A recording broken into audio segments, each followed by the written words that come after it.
So I just finished my first Joann's fabric project, the Tea Party at Gum Springs dress. So I'm next gonna start on, instead of a whole new dress today, I'm gonna start on upcycling a embroidered pink shawl that is Gower House Piano Player shawl. And to do that, I'm going to cut up a vintage quilt and apply part of it as a back patch and part of it along the sleeves, I think, and then add a lace ruffle to the bottom. We'll see how it goes. So here is the quilt I'm gonna put on the jacket. It is a real vintage quilt. It was Miss Sandy's Porch quilt that she donated to me, so thank you, Miss Sandy.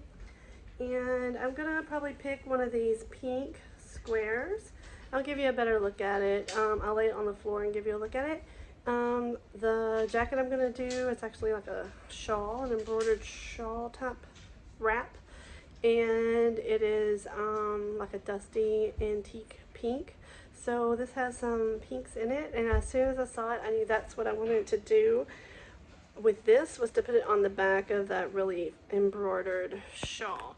These are new items. I've got a couple smalls, a medium, and a large, so I'm going to do different things on the back of each one.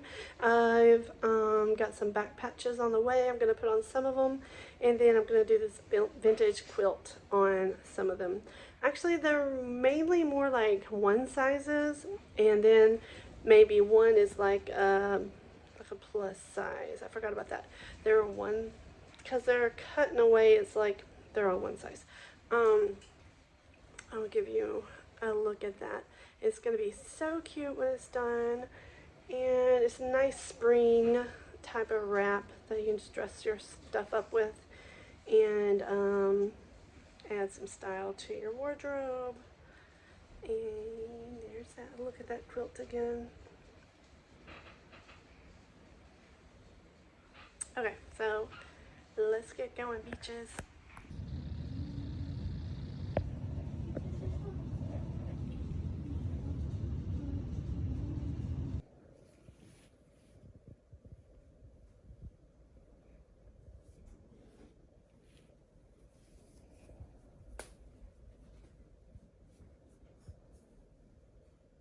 After looking at the quilt, I think this piece is the one that I'll cut, and I'll just cut around that yellow circle, and I'll just, thankfully it's kind of close to the corner there, so I don't have to cut across the whole quilt. I can just start at that corner and come down, and then I'm going to separate this top layer from the back and just stitch this top layer on to it. That's a good thing about hand stitched real vintage quilts, is that you can take the top part off the back, so you don't have that real thick quilted piece. You just have this top part. Machine quilted things you cannot do that with, because it would all come apart. It's not these individual little pieces. I mean, it would be just one big thick piece if you did it. I was thinking I may take some of this yellow edge of the quilt and put it around the arms, though I'm not sure about that yet. Maybe I'll just add lace to the arms. I don't know. We'll see. This was what I was talking about with the hand stitch quilts. Once you cut them, you can then separate the two layers, because sometimes there's a lot of thick batting in there. This one does not have that, so it wouldn't have been too thick to put the whole piece there. But I just wanted to show you that once you cut a real hand-stitched vintage quilt, you can then take the top layer off and use that as an applique, which makes it much thinner and easier to work with usually.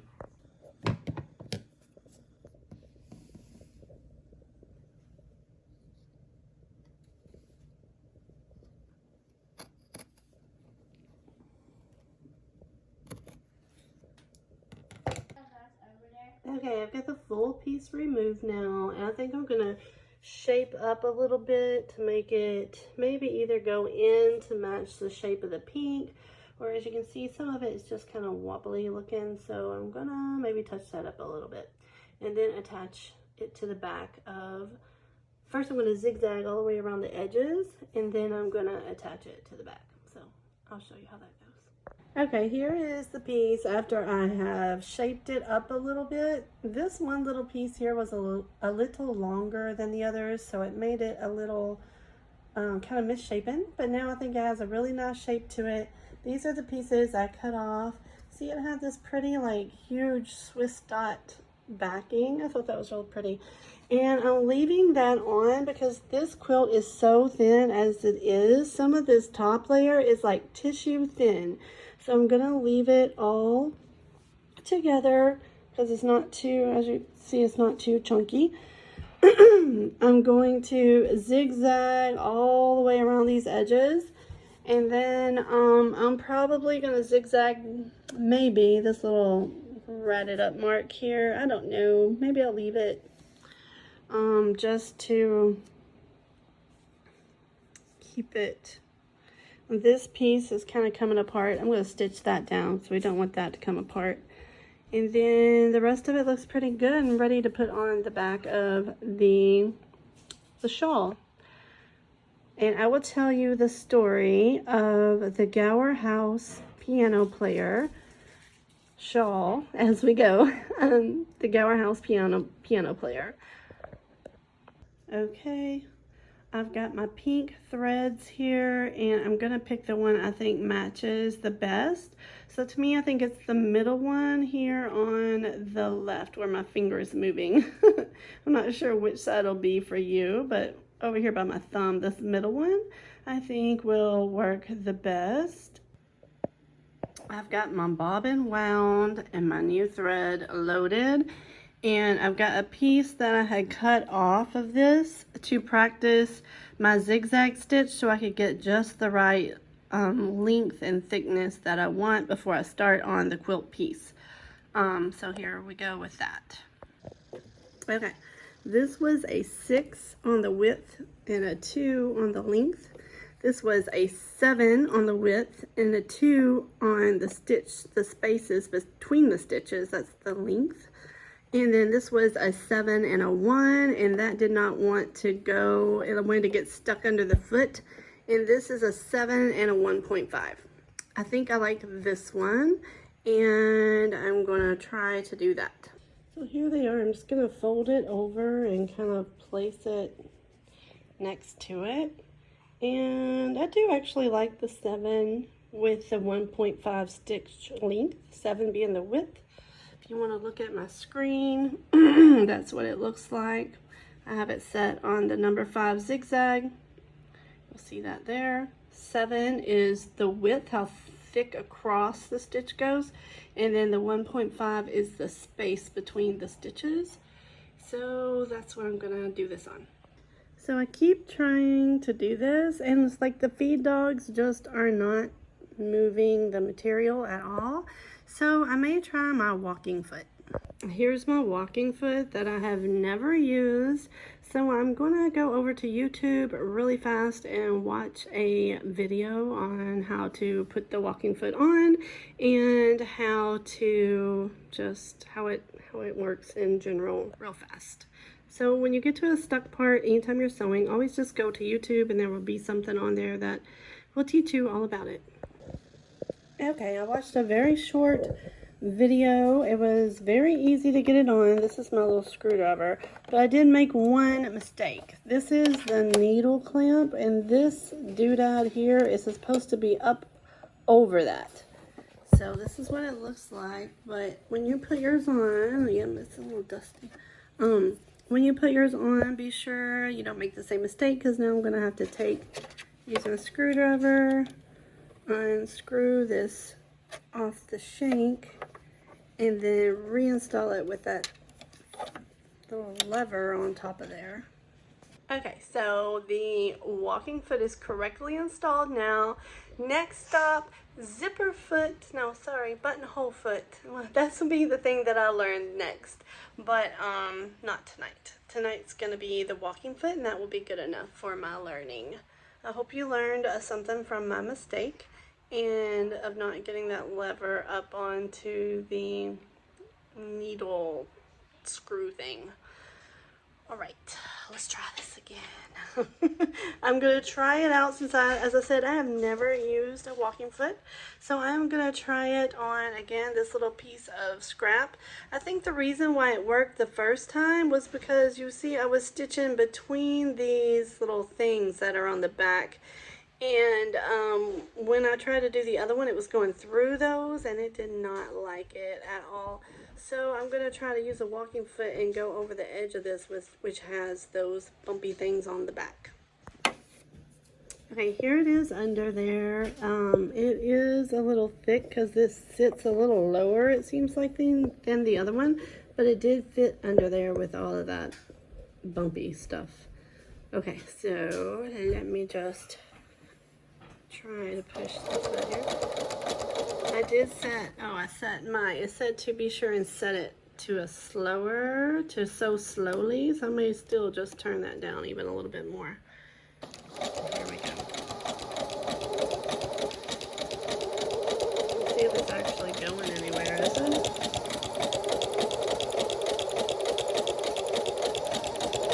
No, it looks like it's just doing the same little spot over and over. That's what I had. The problem with the other one was that it didn't feed through. Okay, I'm going to turn this off for a minute. Maybe I need to, I'm going to try this.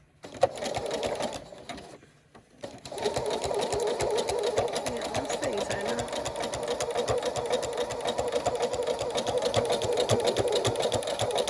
Okay, I think it's very slowly doing it now. And what I did was change that to 2.0 instead of 1.5. And it made it do, so you can see that's what it was doing before, and now it's doing this. I don't like that. I'm gonna see how spaced out those are. I don't want it spaced out like that. I want it to be like this. So now that I've got it going, let me try setting it back to 1.5. Now it's 1.5, and let's see if it'll do it.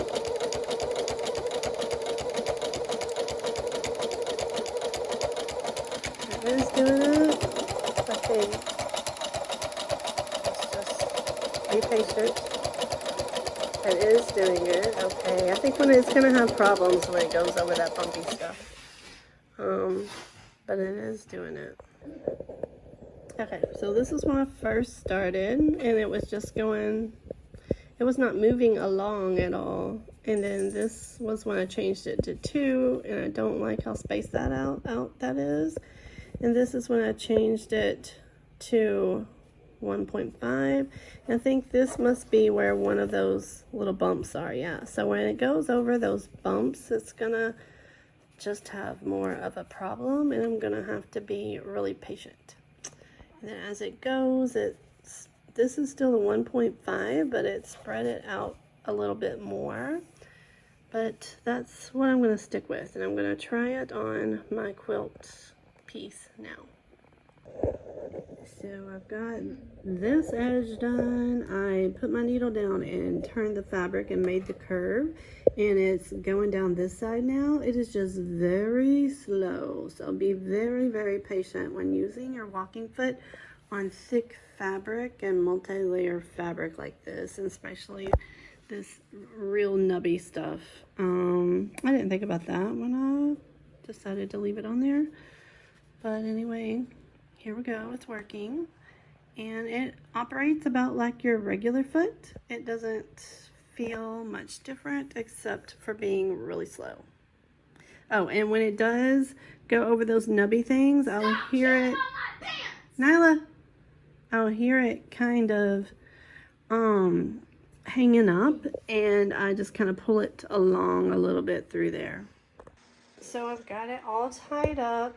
And I believe once you tie it, you kind of pull it up on your waist and blouse it out like that. And then it's this beautiful kind of kimono-ish shawl wrap top. Okay, so to make sure I've got it all lined up, I've got the shoulder seams on the shoulder seams of my dress form. And then that will help me make sure that I get the the back patch placed in the right spot. Well, you can see the exact center here, so we will know where to put it. Okay, so I found this lace that almost matches the shawl perfectly. I've also got these two laces, and then I've got this piece de resistance. I'll show you that spread out on the floor. It's a gorgeous piece of lace that came from a dust ruffle, so I have quite a bit of it. And I would really love to put it onto the bottom of this, but we will see how it works. I'm going to play with it. Okay, so here is the lace. It's actually like an embroidered type tulle or something. It goes all the way up there, and what's behind it was the backing of the dust ruffle, and I'm going to cut this off. It's just going to be this sheer gorgeous lace. Here's a close-up of it. So pretty. Okay, I'm going to cut it off right now and pin it up, see how it goes. Okay, so let me tell you what I've decided so far. This piece I want to be romantic lace overload. Like, so romantic, so lacy. I'm putting lots of gathers of this lace. I pinned half of it long and half of it short so I could kind of see whether I wanted long or short. And that let me know that I want to do a variegated hemline. Okay, I have the lace taken off of the shawl now. I've marked the front piece where I want it to be longer, and down here I put another clip that's going to show me when I transition into a shorter piece. I want this piece right here-ish to be the longest. Of course, when I gather it up again, it's not going to be exactly as I had it pinned up there. But I'm going to trim this, and then I'm going to edge it with thread, a zigzag thread, and then it will be ready to baste stitch and to then sew onto it. So I'm just going to get my scissors, and I'm just going to, you know, randomly trim it, no certain way or anything. And then remember, I told you in my last video that you always have to wash your lace and whatever trims that you're going to put onto the item before you do it. So I'm going to take all this lace and wash it and dry it so it's pre-shrunk. So let's get busy. So I've got my lace all cut. Here's a piece that I cut off of it. I'm going to again use the walking foot, and I'm going to practice on this cut off piece a zigzag stitch to see what I need for this type of loose stuff on my zigzag. And I put a new thread color to match this and wound a very full bobbin because it's going to take a whole lot of thread to go all the way down that lace. So I'm going to try this out and let you know. Okay, so this is a 5 width and a 1.5 length. It did about what I wanted to do, which is just make a border. I'm eventually going to come and cut this part off. I want to make a little border that's going to hold the lace and make a little frilly edge kind of when I gather it. Remember to turn your speed down because I started going too fast and it did this area because I had wound my bobbin and I turned the speed up. So be sure and turn it back down so it'll go nice and slow with your walking foot, and then you'll be good. Okay, I've got my actual piece of lace on here now, and I'm just going to go down the edge all the way down this very, very long piece of lace. This is like half a king-size bed length, I think, because this is a king-size bed lace dust ruffle, and I think I've used half of it.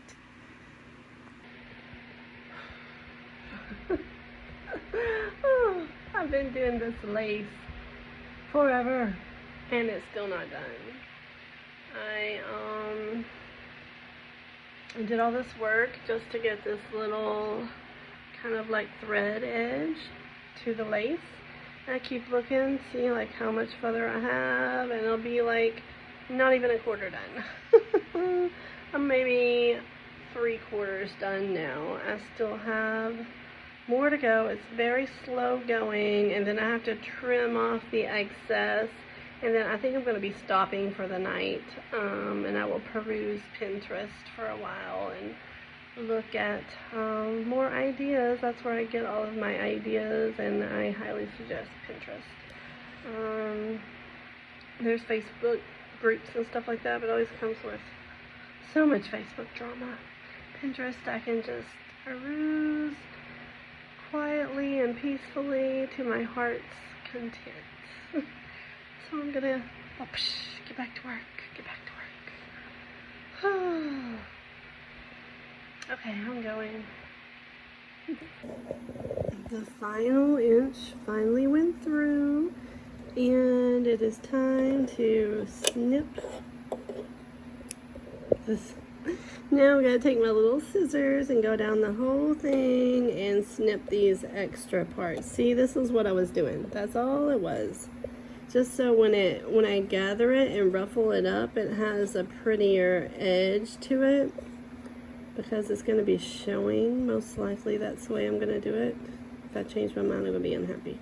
But yeah, so I'm going to go and clip all these off, and then I'm going to bed. Okay, it is several days later, and I'm taking up finishing that jacket. Don't ever think that you can just quickly do something, because it probably won't happen. Not for me anyway. When I think, oh, I can just quickly do this jacket. Nope. Thought I'd get it done in a day. It didn't happen. So I'm going to attempt a basting stitch. I've never done a basting stitch before. I did I used a gathering foot, but this time I'm going to try the basting stitch. And I've got my, let me see if I can flip this. Yeah. So I've got my machine set to a straight stitch, and I've got it on 4.5, which is the longest stitch this machine does. That's the only thing I don't like about this one. So my brother did a much longer stitch. The Singer has this 4.5, and that's it. So I'm going to attempt it with that. I've got a really long tail here. My bobbin's tail is not out because I tried doing it without a bobbin and it didn't work. So I'm gonna try again. Okay, I've got really long tails on both of these again, and still have my walking foot on because I'm doing this tulle material that is a mess to try to sew on. Okay, so I just finished this basting stitch. I left a really long tail on the end, and time to see if I can actually gather it with this. Okay, at first I was pulling on both of these strings and I could not get it together, but when I just pulled the top one, I got it to kind of slide along it. So hopefully this will work. It's a very, very long piece of lace, so I hope it doesn't get stuck somewhere in the middle. Okay, I do not recommend this basting stitch technique. I know I have to master it because I have different skirts I have to do with that kind of a tier where you have to pre-gather it, but when I do my gathering, I always just pinch it with my hand and pin it up, and that's 100 times easier. So the problem is, let me show you. So it's got like this much gathered, which isn't like maybe 12 inches. And then it stops. I can't get it to do anymore. I've got all this space in the middle. And at this end, I've got about this much done. And you can see it gives a very, very faint gather, not like a thick gather like when I pinch it. So I'm going to continue to try to pull this, though I don't think I can, I can't get it to pull anywhere from here. It's like it's just stopped. It won't go any further. It's going to snap the threads. So, I don't know, I may eventually just pinch it and put it up there. But I really want to learn this. I think it's this machine. Somehow it does these little bitty stitches, and they're just more locked together than they don't slide easy. Yeah, it was tangled in this area and I pulled it and it just snapped. So I'm going to try pulling again. from here. I don't know. I can't do this type of basting stitch. I guess I would have to do it by hand, which is, hand sewing for me is like the 7th layer of hell. I hate it. So, I don't know. Okay, snapping the thread and finding the new piece actually worked, and I'm able to gather. Let's hope it continues. I have managed to gather this up and pin it to the very edge of the hem. That's where, after careful thought, I decided the very edge would be better. And it took a lot longer than my normal way of applying a ruffle, of just pinching pleats into it. But I needed to learn this, and plus this one is going to be visible. I'm not going to cover it up with like a ribbon or some other layer of ruffles. So it needed to look nice. And here it is. I'm about to put it onto the mannequin and make sure I like it, and then I'm going to go and sew it up. Okay, I'm at my machine now. I decided it looked good and I'm going to sew it, but I'm going to change my bobbin to this color, so what shows up on the bottom of the pink matches the pink, and the top is going to be still this color so that it matches this. I'm doing a straight stitch on a 3 stitch length. I may end up doing 2 rows of stitches just to make sure it's stitched on there really good. This lace is a bit heavy and might get pulled on and such, so I want it to be good. I was going to do a zigzag, but I didn't want the stitching to be very obvious, so I think 2 lines of straight stitches will be good. Alright, so I'm changing the bobbin and getting going. Okay, after much nervousness, I have got this lace sewn on. Now this side is not tied up, but I want to give you, this is what it'll look like when it's tied. It's going to rest up on the waist, and I think that lace turned out absolutely gorgeous. It's going to make such a beautiful silhouette when it's tied up onto your waist, and this drapes down over your hips. Oh my gosh, gorgeous. So then now what I've got to do is I've got to cut and pin this lace behind the edges of the quilt square where I want it to peek out. So that's my next step, and then I will be sewing this piece on. Okay, I have my lace pinned on. I have my applique ready here at the sewing machine to sew. I did change out my needle to a heavy duty needle because this is going to be going through this quilted area, this and the jacket, and the other needle I had on had already been through a lot of work and needed changed anyway. So I'm probably going to get this applique put on tonight, and then I'm going to stop for the night and probably edit my YouTube videos or something so I can actually post this stuff for you all.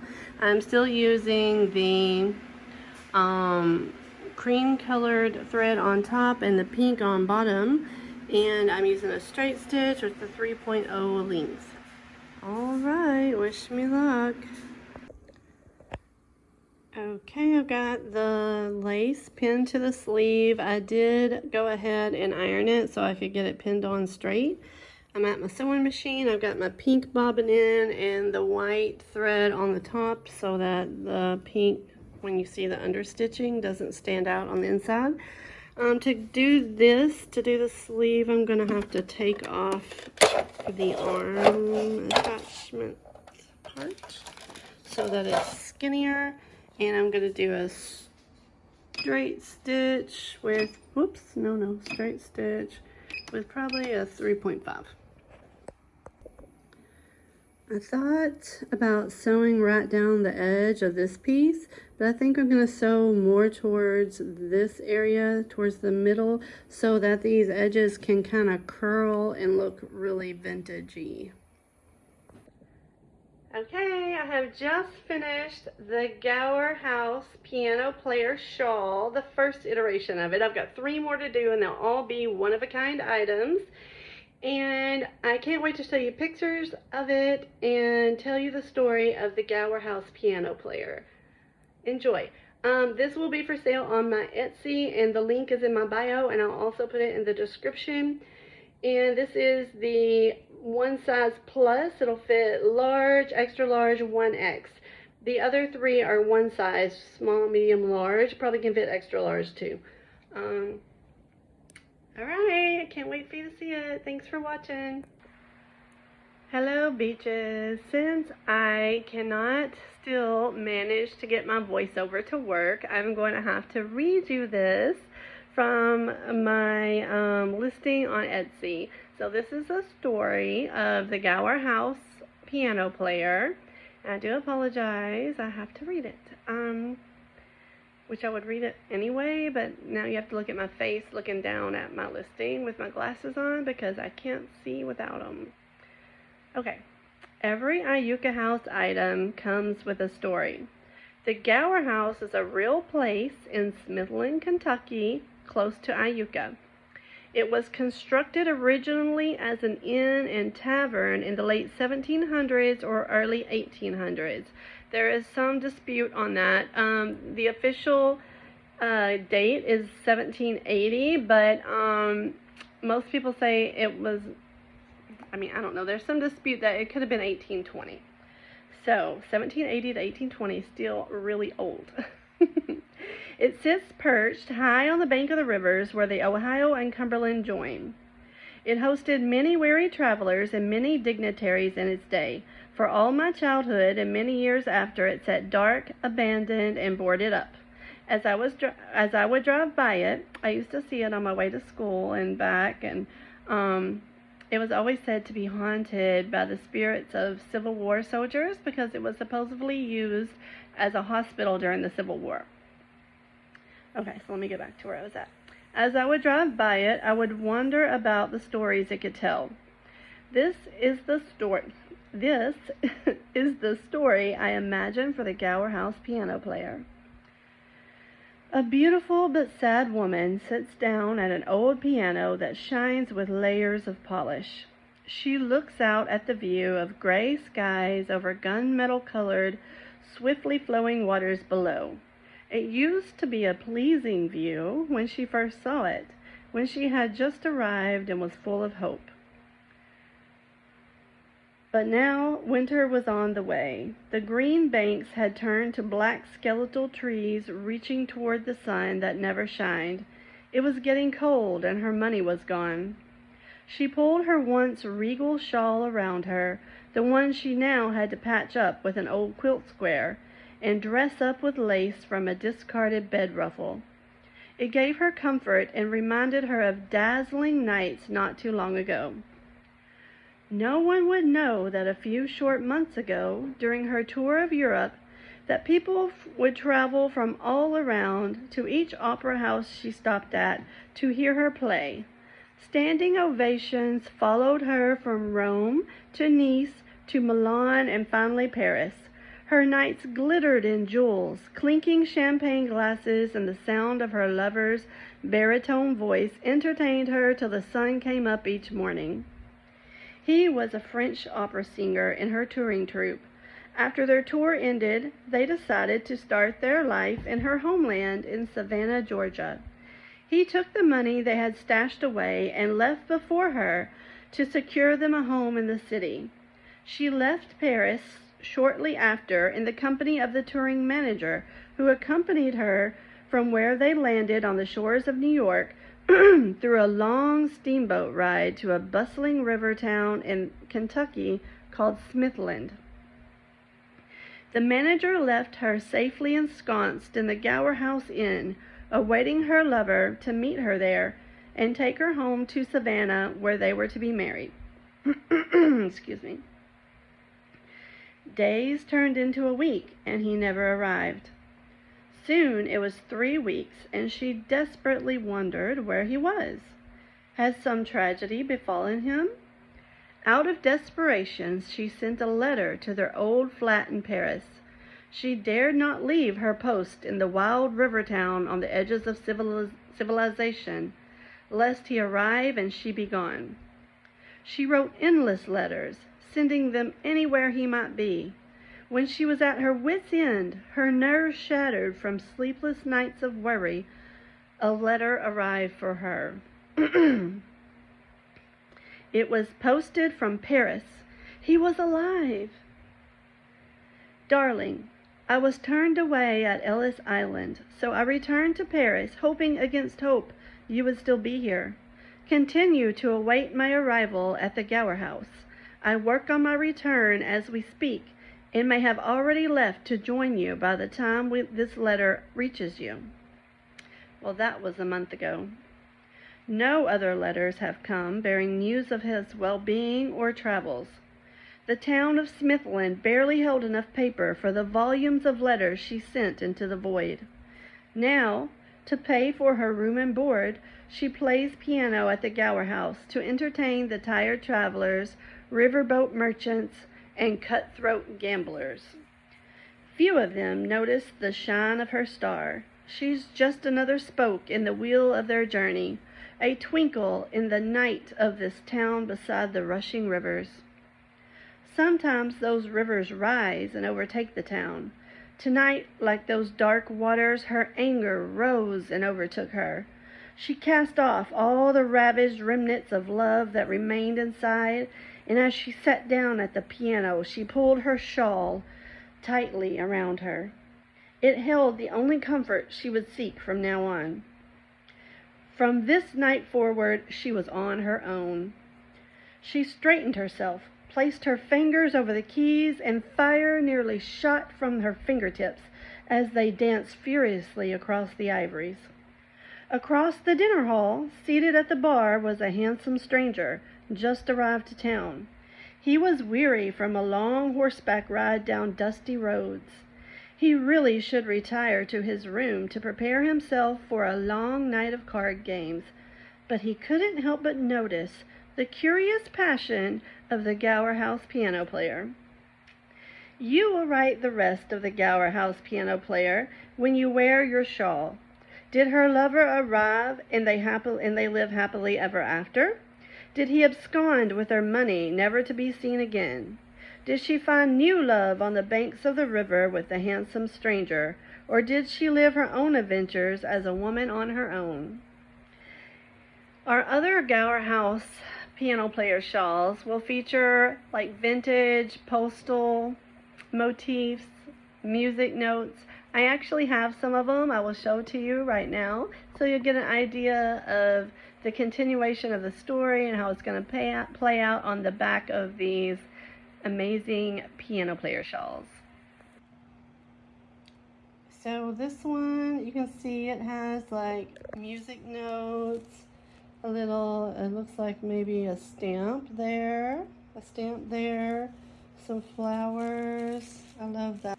This one goes along with like the letter writing. It looks like old-timey writing, and it has a beautiful flowers and a bird. This one, because it has a gorgeous blue, and I think that's going to look so pretty with that dusty pink. I love these flowers. They're so realistic looking. Look, they pop off the back of it. See how it says Carte Postale? And then it's got like an old, see, it even says Paris. And then it's got the wording. It's going to be so awesome to go with our story. So this one looks like the piano player. I don't know if I'm going to have enough to do this one because I decided to do the quilt block. But very pretty. And I'm so excited about those back pieces because they go so perfectly with the story. So be sure and check out and keep an eye out for those. You can find them on my Etsy. Right now my Etsy is still called Sugar Bay Mercantile. Sugar Bay Mercantile. There's a link to it on my bio. But I may be changing the name to Iuka House. I'm not sure. So I've been Sugar Bay Mercantile for a little while. But anyway, check it out. Here are the pictures.